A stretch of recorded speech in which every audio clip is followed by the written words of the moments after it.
can see my own silhouette. I'm getting stronger, step by step. The clock is ticking. Hi! Happy birthday, Miss Bayang! Wow, it's your birthday na. At alam ko, masaya ka ngayon.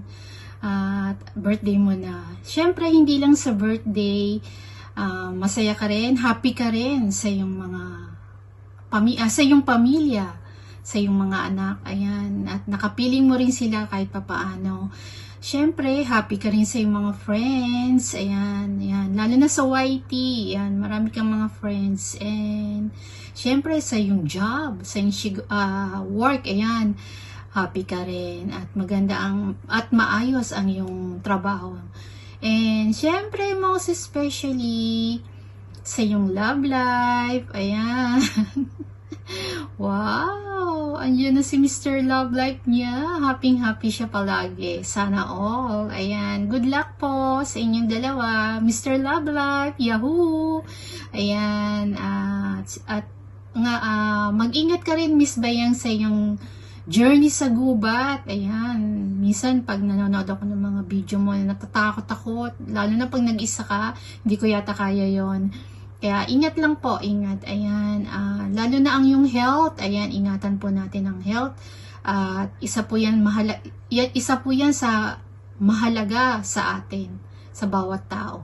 Ayan, at blessings. Ayan, sana marami pang blessings na ma-receive. And syempre, gabayan ka lagi ni Lord sa yung pang-araw-araw na ginagawa sa buhay. Ayan. Again, Miss Bayang, happy birthday. God bless.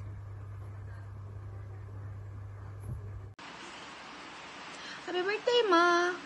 And I miss you and I love you and sana mag-iingat ka palagi dyan. And miss na kita and thank you kasi ang ganda ng anak mo na to. And happy birthday to you and I love you very very much. And ang ganda ko, oh my gosh. Ang hagad ko na. Kamanti ka na ng mukha ko, Ma. Look, it's very very ang ganda ko. Happy birthday! Happy birthday! Na para bang hindi. Happy birthday. Thank you kasi ang ganda ng anak mo. At dahil dyan, kakantahan kita ng 1, 2, 3, go. Happy birthday to you. Happy birthday to you. Ganon. I love you. I love you very much. And thank you for the food. Thank you for I love you and I miss you and mag-iingat ka palagi and ano pa and I miss you and enjoy your day and ang ganda ko.